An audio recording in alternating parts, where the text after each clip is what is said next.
Hello प्यारे बच्चों, आज हम कक्षा 8 की विज्ञान विषय की वर्कशीट नंबर 20 जो कि 9/12/2020 के लिए आई है, इसको डिस्कस करने जा रहे हैं। इसको सॉल्व करेंगे आज हम। इसका जो टॉपिक है प्रकाश है। तो आज हम प्रकाश के परावर्तन के नियम तथा समतल दर्पण पर बनने वाले इसके प्रतिबिंब के लक्षण के बारे में जानेंगे। तो आज बेटा हम क्या पढ़ेंगे? प्रकाश के परावर्तन के नियम और जो समतल दर्पण पर इसका प्रतिबिंब बनता है उसके लक्षणों के बारे में जानेंगे आज की वर्कशीट में। तो प्रकाश के परावर्तन के दो नियम होते हैं बेटा। प्रकाश के परावर्तन का पहला नियम ये होता है कि आपतन कोण सदैव परावर्तन कोण के बराबर होता है। तो ये आपका आपतन कोण है, ये आपका परावर्तन कोण है, तो ये दोनों बराबर होते हैं सदैव। प्रकाश परावर्तन का दूसरा नियम, आपतित किरण, परावर्तित किरण, अभिलंब और आपतन बिंदु सदैव एक ही तल में स्थित होते हैं। ठीक है बेटा। समतल दर्पण में बने प्रतिबिंब, आओ इसे एक गतिविधि द्वारा समझें। तो जो मैं पढ़ रही हूँ बेटा, इसमें चित्र में साइड में जो चित्र बना है आप इसमें साथ के साथ देखते भी जाएंगे। समतल दर्पण PQ के सामने टॉर्च O रखें। तो ये समतल दर्पण है PQ, इसके सामने हमने टॉर्च O रखी है। दर्पण पर दो किरणें OA OC आपतित हो रही हैं। एक किरण OA है और एक किरण OC है। ठीक है बेटा, दो किरणें आपतित हो रही हैं, मतलब प्रकाश की किरणें इस दर्पण पे जाके टकरा रही हैं। अब दर्पण PQ की सतह पर बिंदु A से C पर अभिलंब खींचें। तो A से C पर अभिलंब खींचा है, तो ये है बिंदु A से परावर्तित किरण AB, बिंदु C पर परावर्तित किरण CD से खींचिए।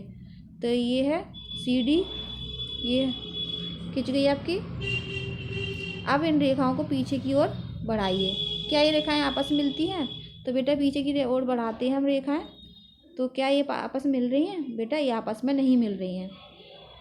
यदि हाँ तो इस बिंदु को O से निरूपित करिए।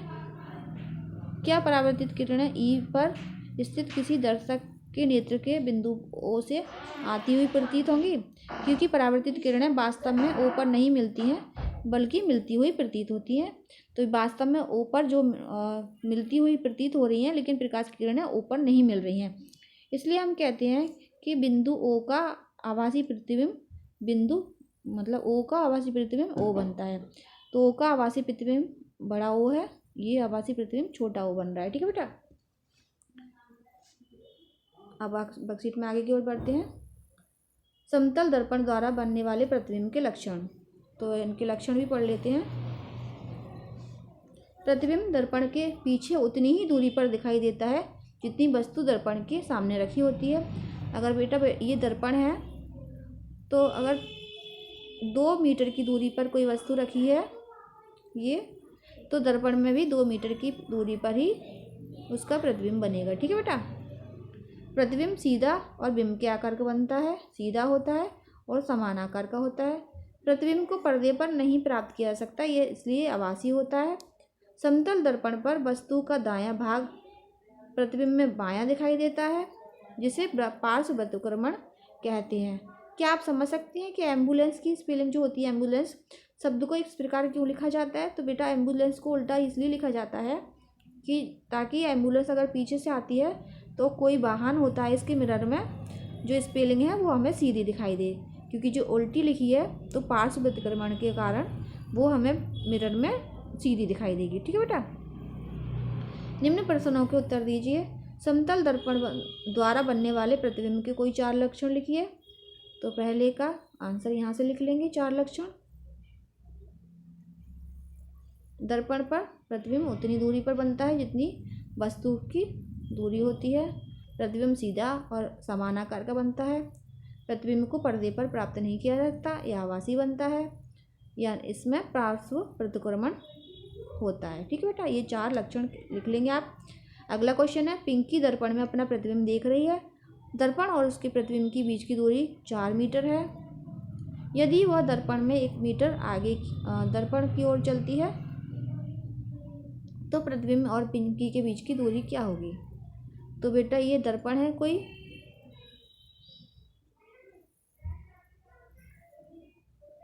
ये कोई दर्पण है।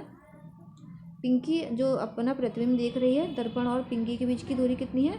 4 मीटर है। दर्पण और पिंकी के बीच की दूरी यानी कि 2 मीटर यहाँ है, 2 मीटर वहाँ है। इधर 1 मीटर दर्पण की ओर चलती है।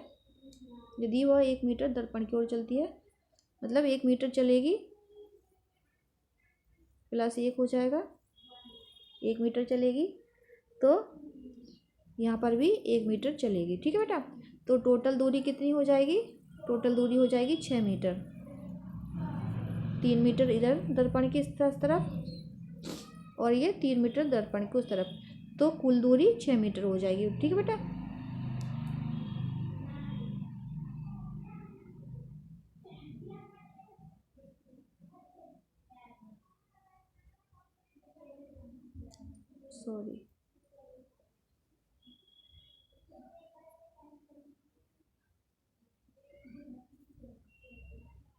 सॉरी बेटा, ये इस तरह से नहीं होगा, ये इस तरह से होगा कि कोई दर्पण है बीच में, तो पिंकी 4 मीटर की दूरी पर खड़ी है।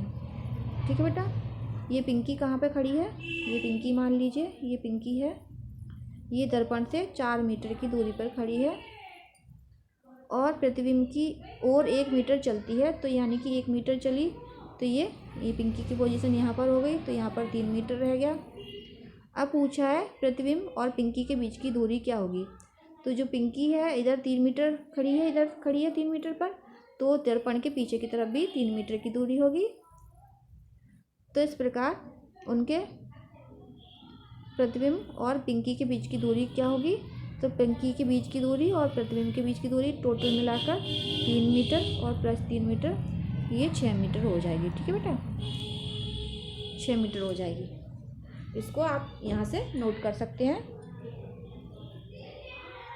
अगला क्वेश्चन है, अंग्रेजी वर्णमाला के अक्षर लिखिए जो प्रतिबिंब उन्हीं की तरह बनते हैं, जिनके प्रतिबिंब उन्हीं की तरह बनते हैं। तो अगर ये मिरर है कोई, तो अंग्रेजी वर्णमाला के वो अक्षर लिखने हैं जिनके प्रतिबिंब उन्हीं की तरह बनते हैं। तो सबसे पहले हमारा ए आ जाता है बेटा। ए अगर हम ऐसे लिखेंगे तो प्रतिबिंब भी ए दिखाई देगा। ठीक है बेटा, आपका ओ हो जाता है, ओ का प्रतिबिंब भी ऐसे बनेगा, और भी आपका प्रतिबिंब वी का भी ऐसे ही बनेगा। और क्या है आपका यू भी इस तरह से दिखाई देगा। ठीक है, प्रतिबिंब के सामने ये इनकी समान इमेज बनेंगी। ठीक है बेटा, अगला है रिक्त स्थान की पूर्ति करिए। प्रतिबिंब जिसे पर्दे पर प्राप्त नहीं किया जा सकता वह होता है आभासी प्रतिबिंब होता है बेटा, आभासी प्रतिबिंब। ये ना पर्दे पर प्राप्त नहीं किया जा सकता, यह इसलिए आभासी प्रतिबिंब बनता है। ठीक है बेटा, समतल दर्पण में वस्तु का जो होता है, क्या होता है समतल दर्पण में?